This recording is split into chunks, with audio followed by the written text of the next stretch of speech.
kawasan ini dipenuhi oleh pedagang kaki lima yang berjajar menawarkan berbagai macam makanan dan minuman. Namun sejak hadirnya restoran mie gacoan yang kini telah membuka cabang di seluruh Indonesia, termasuk di wilayah Kabupaten Kuningan, wajah kawasan ini menjadi berubah. Pedagang kaki lima yang dulu menjadi bagian hidup masyarakat sekitar perlahan menghilang dan bergeser dari lokasi ini. Pertama tambah rame, ya kedua pas awal-awal buka harus ke saya sih agak kurang soalnya kan sama-sama mie ya, tapi kan awal-awal doang.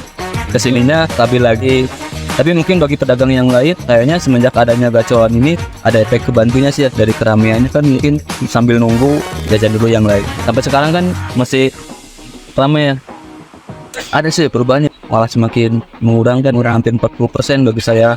Tapi seiring berjalan meningkat lagi. Terus itu kebantu sama tadi Sempik, alhamdulillah sekarang naik lagi. Ya paling 70 porsi, 60 porsi saya ngejual. Kalau strategi belum, kita tetap aja sama kok kayak awal-awal buka. Ya mungkin cuma itu keberuntungan dari Sempik ya hadir sendiri ke sini tanpa diundang. Harapan kedepannya ya kalau semua harapannya stabil ya, kitanya tetap ikut rame juga. Mie gacoan hadir dengan konsep restoran modern, harga yang kompetitif, dan promosi agresif yang menarik banyak pelanggan, terutama anak muda.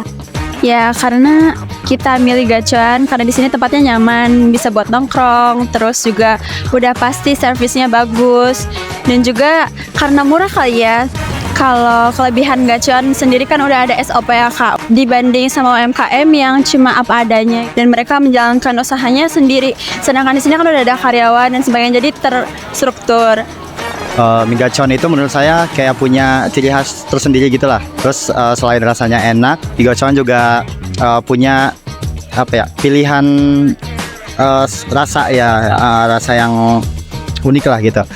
Terus punya beberapa pilihan pedasan juga ya, jadi cocok lah buat berbagai selera gitu. Berbeda dengan kayak jajanan yang ada di UMKM gitu kan, kayak cuman gitu-gitu doang, jadi kurang menarik lah.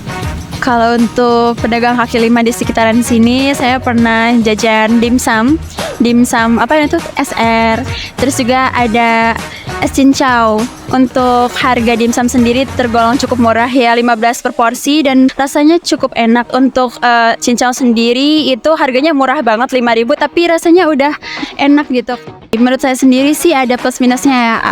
Plus minusnya itu kalau untuk pedagang kaki lima mungkin spotlightnya tertuju ke mie gacoan, itu negatifnya. Tapi kalau misalkan si UMKM atau pedagang kaki limanya kreatif, pedagang sekitar sana juga bisa ikut rame karena kehadiran gacoan gitu. Misalkan kalau banyak yang ngantri di gacoan bisa jajan dulu ke sekitar sana gitu.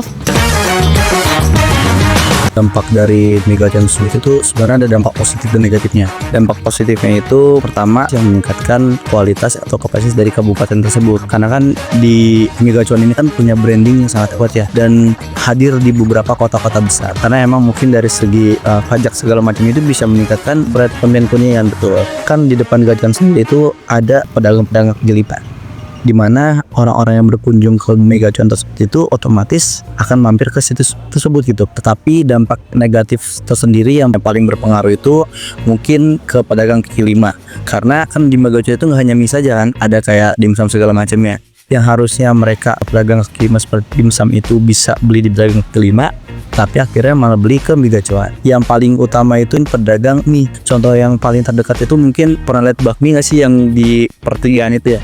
Itu kan saya sering beli di situ tuh, dan itu dari awal buka sampai sebelum ada mie gacoan emang selalu ramai. Bahkan dari siang ke sore itu emang jamnya ramai. Tapi ketika ada mie gacoan itu pasti beralih, karena mungkin lebih milih mie gacoan itu pertama dari segi harga itu harga kaki lima. Kadang mie gacoan itu mengadopsi jenis usaha itu yang emang dia untung sedikit tapi penjualan banyak. Untuk pedagang kaki lima bersaing dengan mie gacoan tersebut sedikit susah menurut saya, karena ada beberapa aspek yang emang buat persaingan dengan mie gacoan itu pedagang kaki lima itu cukup susah. Yang pertama itu dari mulai branding. Ibaratnya mie gacoan itu punya nama, nggak mungkin mie gacoan itu sedikit yang tahu gitu. Sedangkan kaki lima itu secara branding itu nggak sebesar mie gacoan tersebut. Kedua, mie gacoan itu kan mengadopsi usaha yang emang untung sedikit tapi penjualan banyak. Nah dari situ saja pedagang kaki lima tidak bisa seperti itu, karena mungkin kapasitas mereka dalam sehari itu sebanyak-banyaknya juga nggak bakal bisa sesepi-sepinya mie gacuan. Makanya dari situ juga untuk menyaingi mie gacuan itu pedagang kaki lima cukup susah. Tetapi itu dua-duanya memang punya poin plus tersendiri, dimana kalau mie gacuan itu emang mereka dari mulai brand segala macam tuh udah punya kualitas lah. Sedangkan kaki lima itu yang emang notabene jualan mie atau sebagainya itu emang mereka punya ciri khas tertentu gitu. Di saya itu ada mata kuliah yang namanya kooperasi dan UMKM, di mana salah satu solusi pertama melakukan pendampingan, kedua dari mulai inovasi baru, sama paling yang terakhir itu pendampingan terkait dengan kerjasama. Kita dampingi, kita ngomongin kerjasama kayak gini-gini, kita MOU-an akhirnya, walaupun UMKM kecil juga kan perlu bermitra lah. Sama mungkin solusi lainnya itu mungkin dari segi peminjaman modal. Maksudnya kita nggak usah ngasih modal, tapi kita bisa ngasih tahu kalau mau modal ini tuh kemana. Mungkin kurang lebih segitu gitu.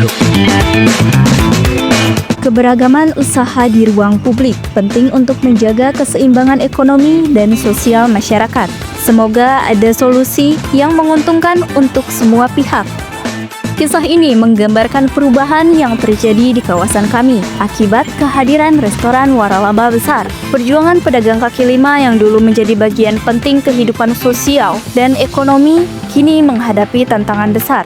Semoga cerita ini dapat membuka wawasan kita tentang pentingnya menjaga keberagaman usaha dan memberikan ruang bagi semua pelaku ekonomi, baik besar maupun kecil, untuk tumbuh bersama.